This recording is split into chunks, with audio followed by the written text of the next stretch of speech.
we had an opportunity to demonstrate directly our strong support, our strong ongoing support for the Ukrainian government and for the Ukrainian people.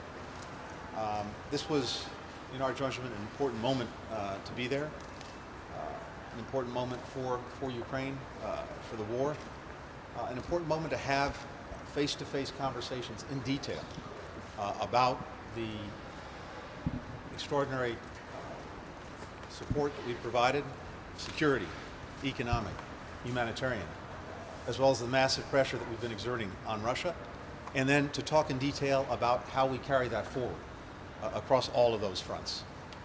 I would say that without putting words in his mouth, President Zelensky expressed deep appreciation for President Biden's leadership and for the incredible generosity and support of the American people. In turn, we expressed deep admiration for his leadership, for the extraordinary courage of Ukrainians in standing up to and pushing back this Russian aggression.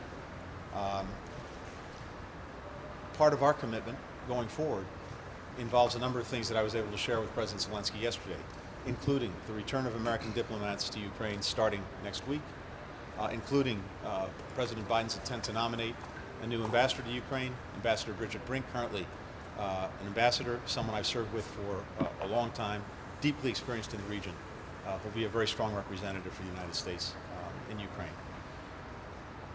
We had an opportunity as well to talk about where this goes from here.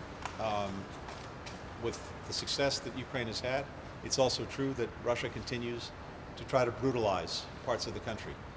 And the death and destruction that we continue to see is horrific. But Ukrainians are standing up, they're standing strong, and they're doing that with the support that we have coordinated from literally around the world. The strategy that we've put in place, massive support for Ukraine, massive pressure against Russia, solidarity with more than 30 countries engaged in these efforts, is having real results. And we're seeing that when it comes to Russia's war aims, Russia is failing, Ukraine is succeeding. Russia has sought as its principal aim to totally subjugate Ukraine, to take away its sovereignty, to take away its independence. That has failed. It sought to assert the power of its military and its economy. We, of course, are seeing just the opposite. A military that is dramatically underperforming, an economy as a result of sanctions, as a result of a mass exodus from Russia that is in shambles. And it sought to divide the West and NATO. Of course, we're seeing exactly the opposite. An alliance more divided than I've ever seen it, and indeed, new countries considering applying for membership. The bottom line is this. We don't know how the rest of this war will unfold, but we do know that a sovereign, independent Ukraine will be around a lot longer than Vladimir Putin's on the scene. And our support for Ukraine going forward will continue. It will continue until we see final success. Secretary? Good morning. And first of all, let me echo what Secretary Blinken has said in terms of the characterization of our meeting. I think it was a very productive meeting, very engaging session, and we were very happy to have that opportunity. So during the meeting, we expressed our deepest condolences to the President for the loss of so many civilians and, of course, the loss of those courageous troops that have done just a magnificent job of pushing back Russian forces. We also expressed our admiration for their professionalism and for their commitment to defend their democracy. It's been extraordinary to watch, and I think everyone would agree with me there. I agree with Secretary Blinken that the President did express his deep appreciation, along with Minister of Defense and the Chief of Defense, their deep appreciation for what the American people have continued to do to ensure that we get them as much assistance as possible, as quickly as possible.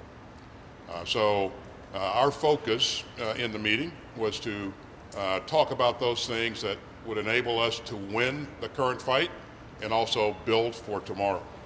And again, a very productive discussion.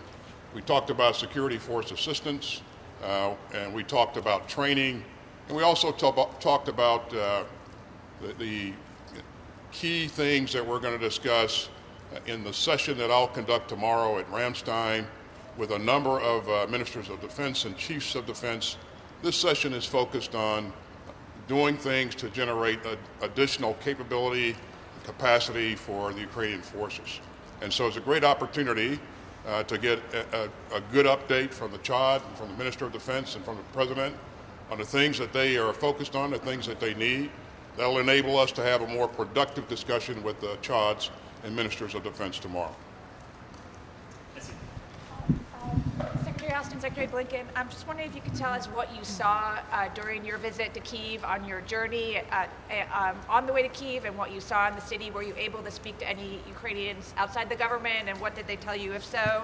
And then for either of you, do you see a scenario where international support enables Ukraine to avoid losing this war to Russia, but isn't able to fully expel Russian forces or reclaim its victory? And how would you think about such a scenario? Thanks. Happy to start. In terms of what we saw, we took a train into Kyiv from southwestern Poland. So didn't see a lot except looking out the train windows on our way in.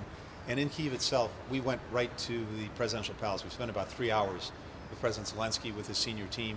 That was the entire focus of our visit. We wanted to focus on the work that needed to be done in looking at the game plan that we have, how we're moving forward across all of these different lines of effort. So that was the entire focus. There wasn't much of an opportunity to talk to average Ukrainians. We certainly saw people on the streets in Kyiv, evidence of the fact that the battle for Kyiv was won, and there is what looks, from the surface at least, to be normal life in Kyiv. But that's in stark contrast to what's going on in other parts of Ukraine in the south and the east, where the Russian brutality is doing horrific things to people every single day. In terms of wars won and lost, again, I come back to the proposition that in terms of Russia's war aims, Russia has already failed, and Ukraine has already succeeded, because the principal aim that President Putin brought to this, in his own words, was to fully subsume Ukraine back into Russia, to take away its sovereignty and independence. And that has not happened,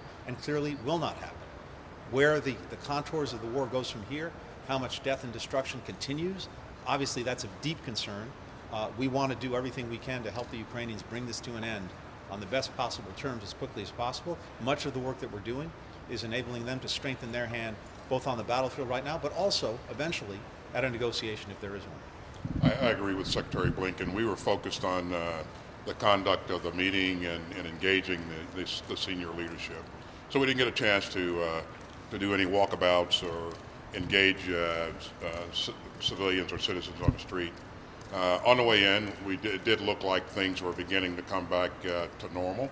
It was Easter Day, so in Kyiv, so certainly a number of people would have been at home and not out on the street. In terms of their ability to win, the first step in winning is believing that you can win. And so they believe that we can win. We believe that they can win if they have the right equipment, the right support. And we're going to do everything we can, continue to do everything we can to ensure that gets there. So we're engaged with the Chad, engaged with the Minister of Defense, and as this fight evolves, their needs will change. And so as those needs change, we'd like to be one step ahead, but we're going to be responsive to what the Chad and the Ahmad believe that they need. Secretary Austin, I have a question about aid deliveries. How are you tracking the Stingers and the Javelins and those sensitive weapons? We're seeing more and more imagery of those weapons falling into the hands of Russian-backed forces in Donbass. Do you have a plan to track those weapons? And in terms of humanitarian aid, Secretary Blinken, There's an article in the Boston Globe today quoting a USAID official saying that the $1 billion in aid passed by Congress has not even been transferred to USAID accounts, and that much of the aid that's supposed to be going into Ukraine has not been delivered, calling it a critical strategic failure. How do you plan to fix this problem? The first part of the question, Jen, thanks for that question. In terms of our ability to track the weapons that are going in, as you know, we don't have any forces on the ground, so that is difficult for us to do. We did have a very good discussion with both the Chad and the President, Minister of Defense, on the necessity to make sure that that those weapons are tracked and as best possible to make sure that they're protected from falling in the hands of adversaries. Now, when you're in a fight, as you know, if a specific battle is lost, then you have less control over your ability to control items. But they are focused on this issue, and they know we are concerned about it, and we'll continue to engage. And Jennifer, in terms of the humanitarian assistance, hundreds of billions of dollars of assistance has already gotten in, not only to Ukraine, but to surrounding countries that are caring for Ukrainians who've been displaced, who are refugees. Literally every day as we speak, aid is going in. This is aid. If you're here in a few hours, this won't be here. It's going to be on a plane, on its way, or some other means, on its way to Ukraine, and then it is dispersed throughout the country. We've had detailed conversations with our Ukrainian partners about making sure that once the assistance gets into Ukraine, it then is dispersed, as the Secretary of Defense was saying about the weaponry, in an effective way. And if there are bottlenecks there or challenges there, we're working through them. But what I'm seeing at least is that aid is getting here and other distribution points. It's getting out the door incredibly quickly. Again, this place is going to look different 5 or 6 hours from now than it does right now.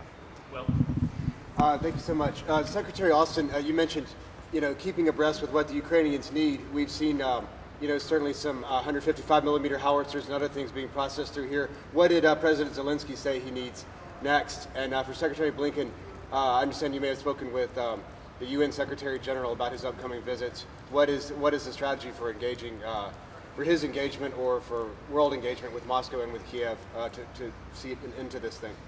As you've heard us talk, or say in the past, recent past, the nature of the fight has evolved because the terrain that they're now focused on is a different type of terrain. So they need long-range fires.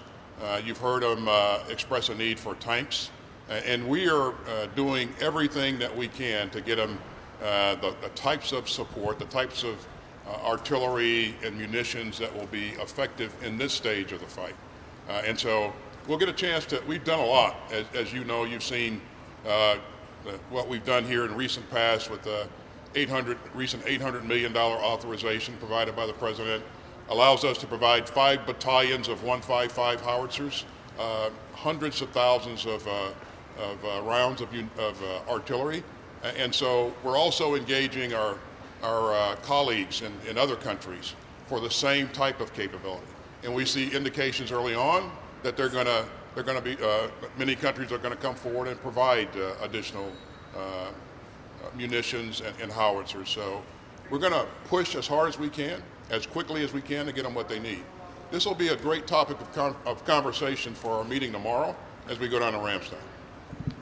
And in terms of the Secretary General, I spoke to the UN Secretary General on Friday, and he is heading to Moscow early this week. And our expectation is that he's going to carry a very strong and clear message to Vladimir Putin, which is the need to end this war now, the need for a ceasefire, the need for humanitarian corridors, for aid to get in, for people to be able to get out, the need for Russia to stop its brutalization of Ukraine. It's a clear, direct message that he should be carrying on behalf of virtually the entire international community. John. Are you defining America's goals for success any differently in Ukraine now than you were at the beginning of this war? And if so, what are those goals today? I'll just start, and I'll let Secretary of State to give his thoughts. But I think, and he's already kind of indicated the first piece of this, we want to see Ukraine remain a sovereign country, a democratic country, able to protect its sovereign territory. We want to see Russia weakened to the degree that it can't do the kinds of things that it has done in invading Ukraine. So it has already lost a lot of military capability and a lot of its troops, quite frankly. And we want to see them not have the capability to very quickly reproduce that capability. We want to see the international community more united, especially NATO. And we're seeing that. And that's based upon the hard work of, number one, President Biden, but also our allies and partners who have willingly leaned into this with us as we've imposed sanctions and as we've moved very rapidly to demonstrate that we're going to defend every inch of NATO. Really nothing to add. I think the Secretary said it very well. Take a final question, Matt. Thanks. Mr. Secretary, were you able to offer President Zelensky any idea about the timing of the reopening of the embassy in Kyiv, not simply the return of diplomats to Lviv? And then for both of you, President Zelensky, when he kind of leaked that you guys were going there on Saturday, said, please don't come with empty hands. You obviously didn't go with empty hands, but did you get the sense that he is satisfied with what it was that you did bring? Matt, in terms of the embassy, we will have American diplomats back in Ukraine starting next week. They'll then start the process of looking at how we actually reopen the embassy itself in Kyiv. I think that will take place over a couple of weeks would be my expectation. We're doing it deliberately. We're doing it carefully. We're doing it with the security of our personnel foremost in mind, but we're doing it. And with regard to President Zelensky, again, without wanting to characterize him too much, I can just repeat what I said earlier. He expressed to both of us deep and repeated appreciation, both for President Biden's leadership, but also for the generosity of the American people. I think he said, Lloyd, that the United States has been Ukraine's strongest supporter, something that they won't forget. Look, we never come empty-handed, because this is, as the Secretary of Defense said, this has been an ongoing process where we have been from before day one. Because remember, the initial drawdowns that President Biden ordered go back to last Labor Day, months before the aggression. We wanted to make sure that if Russia pursued the aggression, that Ukrainians had in hand the tools they needed to stop it, to push it back. And that's exactly what happened, thanks to their courage, to their commitment, but also thanks to the equipment that they had in hand from before the war started. They were able to do that. But as the Secretary said, this has been evolving, and so the nature of our assistance and the assistance we're getting from others has been evolving. And as you would expect, he did express gratitude to the American people and our allies and partners for what they've done from the very beginning and continue to do. But he's in a fight, and so while he's grateful for all the things that we're doing, he's also focused on what he thinks he'll need next in order to be successful. And again, they have the mindset that they want to win. We have the mindset that we want to help them win, and we are going to do that. Now, in terms of specific types of things that we were able to discuss and kind of lay out, we reminded them that Thursday, President Biden signed a drawdown, and on Saturday, howitzers were showing up from that drawdown package. That is unimaginable speed, and it's due to the hard work of all the men and women who are working day in and day out to do the kinds of things that they're doing. But we're going to remain focused on giving him what he needs to be successful in the future, and that's what you'd expect. You'd expect for him to say thanks, but and he's really grateful. But let's focus on what needs to be done. We'll get a chance to talk some more about that in our meeting with the Charge tomorrow, and I look forward to that meeting. Thank you, gentlemen. Thanks, everyone.